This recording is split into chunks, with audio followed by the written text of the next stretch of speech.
Back to news. Nizamabad పోలీసులు భారీ cyber network ను ఛేదించారు. నకిలీ ధృవపత్రాలతో కరెంట్ అకౌంట్ సృష్టించి 3 నెలల వ్యవధిలో 152 కోట్లు అక్రమ లావాదేవీలు జరిపినట్టుగా గుర్తించారు.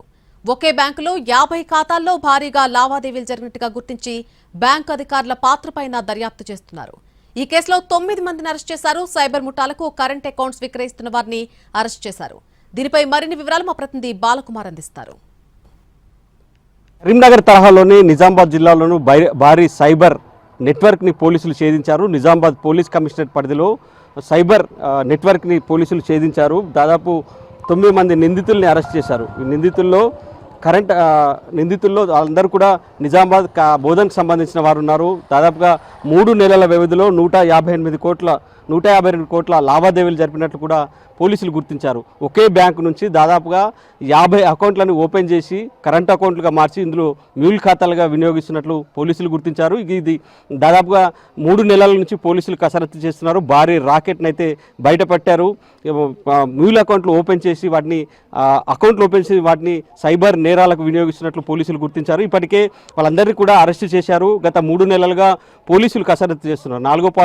4వ పోలీస్ స్టేషన్ పరిధిలోని ఒక బ్యాంకు నుంచి ఈ అంత లావాదేవీలు జరిగినట్లు పోలీసులు గుర్తించారు. అందులోనే దాదాపుగా 300 కరెంట్ అకౌంట్లు ఉంటే 50 అకౌంట్ల ద్వారా సైబర్ నేరాలకు అకౌంట్లను విక్రయించి అందులో సైబర్ నేరాలకు సంబంధించిన డబ్బుని వినియోగిస్తున్నట్లు కూడా పోలీసులు గుర్తించారు. దీనిపైన పూర్తిస్థాయి దర్యాప్తు అయితే కొనసాగుతుంది. అతిపెద్ద రాకెట్గా పోలీసులు అయితే చెప్తున్నారు. మొన్న కరీంనగర్ జిల్లాలో కూడా ఇదే తరహాలో పెద్ద స్కామ్ నెట్వర్క్ని, సైబర్ క్రైమ్కి సంబంధించిన నెట్వర్క్ని అక్కడ పోలీసులు ఛేదించారు. తాజాగా నిజామాబాద్ జిల్లాలోనూ అదే తరహాలో భారీ సైబర్ మోసాన్ని వెలుగు చూసింది. పోలీసులు దీనికి సంబంధించి కూడా నిందితుల్ని ఇప్పటికే అదుపులోకి తీసుకున్నారు. అయితే బ్యాంకు అధికారుల ఇన్వాల్వ్మెంట్ ఏ మేరకు ఉందనేది కూడా దర్యాప్తు చేస్తున్నారు. జిల్లా కేంద్రంలోని కర్ణాటక బ్యాంక్ కేంద్రంగా ఈ లావాదేవీలు జరిగినట్లు గుర్తించారు. ఇందులో సామాన్యులు కూడా కరెంట్ అకౌంట్లు ఓపెన్ చేసి దాదాపు కోట్ల రూపాయల లావాదేవీలు జరుపుతున్నారు. దీనిపైనే పోలీసులు అనుమానం వచ్చింది.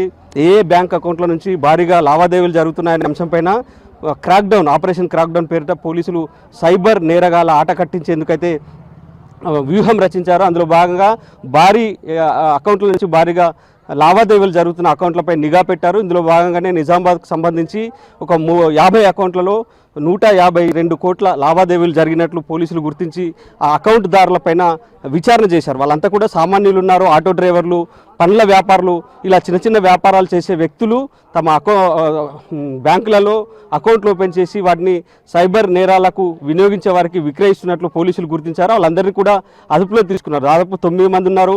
వీరికి సహకరించిన వ్యక్తులపైన కూడా పోలీసులు ఇప్పటికే దర్యాప్తు అయితే కొనసాగిస్తున్నారు. ఇక బ్యాంకు అధికారుల ఇన్వాల్వ్మెంట్ ఏ మేరకు ఉందనేది విచారణ అయితే కొనసాగిస్తున్నారు. బ్యాంక్ అకౌంట్లను నమ్ముకొని సైబర్ నేరాలకు వినియోగిస్తున్న వారిని అయితే పట్టుకున్నారు. దీనిపైన ఇంకా లోతైన దర్యాప్తు జరుగుతుందని పోలీసులు చెప్తున్నారు. కెమెరామెన్ రవిచరణ్తో బాలకుమార్, NTV, నిజామాబాద్.